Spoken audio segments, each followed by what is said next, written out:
नमस्कार दोस्तों, स्वागत है आप सभी का आपके अपने YouTube चैनल दृश्य डी पे। चलिए दोस्तों, आज जो प्रैक्टिस सेट है वो तीसरा प्रैक्टिस सेट है। प्रश्न आपसे पूछा गया है, संस्कृत के 4 अध्याय के रचनाकार हैं। संस्कृत के 4 अध्याय के रचनाकार कौन हैं? तो ये आपके रामधारी सिंह दिनकर जी हैं। ऑप्शन ए इसका बिल्कुल सही जवाब होगा। कौन जीवन का सही अनेकार्थी शब्द नहीं है? जीवन का सही अनेकार्थी शब्द कौन सा नहीं है? तो जड़ जो है ये जीवन का जो है अनेकार्थी शब्द नहीं होता है।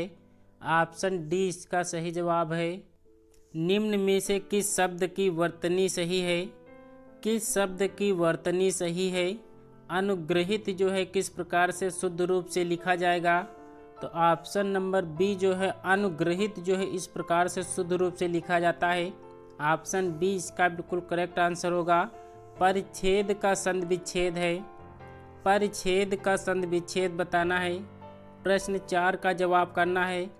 तो पर प्लस छेद जो है इसका जो है संधि विच्छेद होता है, जो कि ऑप्शन नंबर डी इसका बिल्कुल करेक्ट आंसर होगा। मृगनयनी में कौन सा समास है? मृगनयनी में कौन सा समास है?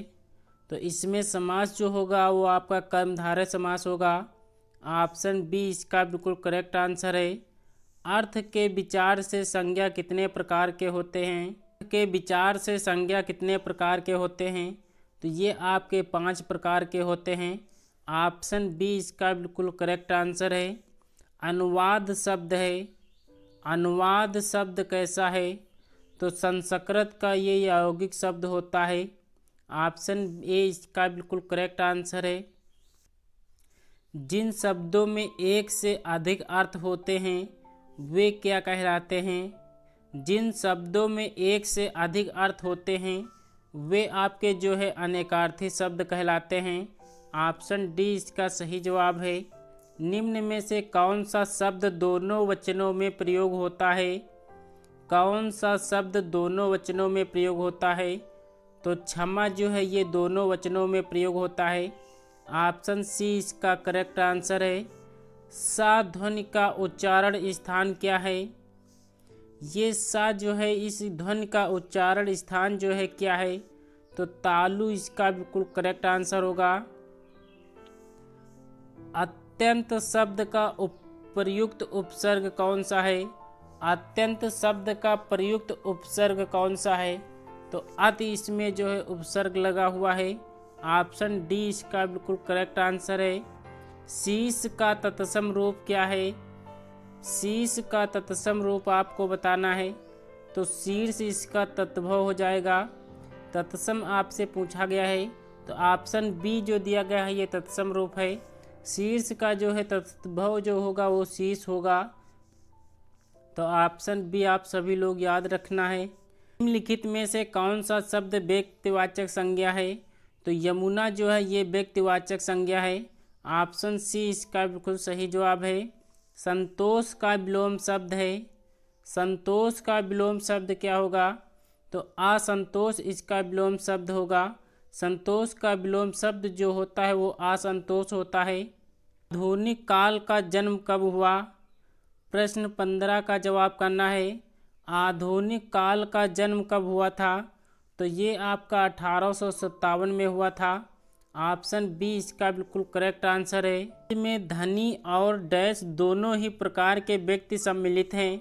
यहाँ पर जो है खाली स्थान पर कौन सा शब्द भरा जाएगा? तो समाज में धनी और निर्धन दोनों ही प्रकार के व्यक्ति सम्मिलित हैं। ऑप्शन सी जो है इसका बिल्कुल करेक्ट आंसर होगा। हिंदी भाषा में कितनी बोलियाँ हैं? हिंदी भाषा में कितनी बोलियाँ हैं? तो ऑप्शन नंबर सी जो है हिंदी में 18 बोलियां हैं। अगर आपसे उपभाषाएं पूछी जाती हैं तो ये आपके जो है 5 होती हैं। तो ये प्रश्न आप सभी लोग याद रखेंगे। जो अच्छे कुल में उत्पन्न हो वाक्यांश के लिए एक शब्द है। जो अच्छे कुल में उत्पन्न हो वाक्यांश के लिए एक शब्द क्या होगा?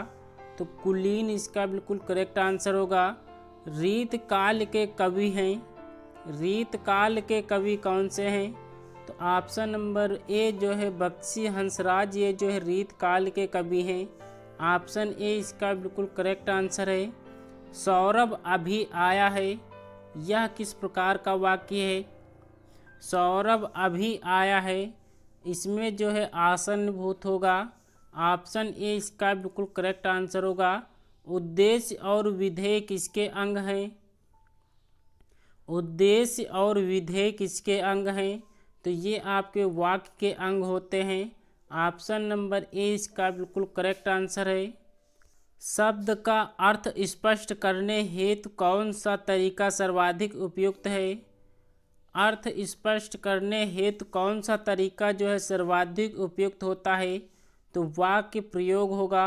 ऑप्शन ए इसका बिल्कुल करेक्ट आंसर है। आनंद कादम्बनी पत्रिका का प्रकाशन कहाँ से होता है? आनंद कादम्बनी पत्रिका का प्रकाशन कहाँ से होता है? तो ये आपके मिर्ज़ापुर ज़िले से होता है। ऑप्शन सी इसका बिल्कुल करेक्ट आंसर है। आचार्य रामचंद्र शुक्ल का निबंध संग्रह है। आचार्य रामचंद्र शुक्ल का निबंध संग्रह कौन सा है?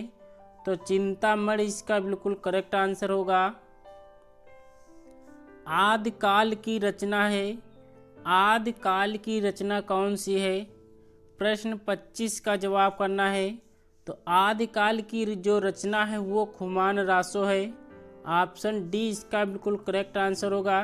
दोस्तों टॉप 25 डेली के तरह यहाँ आज भी हमने ये क्वेश्चन आपको कराए हैं जो कि वेरी मोस्ट इम्पोर्टेंट ये प्रश्न थे। किसी न किसी एग्जाम में ये पूछे गए प्रश्न हैं। आज की वीडियो कैसी लगी कमेंट्स बॉक्स में ज़रूर बताना। वीडियो पसंद आई हो तो एक लाइक ज़रूर कर देना। चैनल पर नए हैं तो चैनल को सब्सक्राइब कर बेल आइकन को ज़रूर प्रेस कर दीजिएगा और वीडियो को शेयर करना ना भूलें। चलिए दोस्तों आज की क्लास को हम यहीं पे वाइंड अप करते हैं। मिलते हैं नेक्स्ट वीडियो में, तब तक के लिए अपना ख्याल रखिएगा। जय हिंद जय भारत।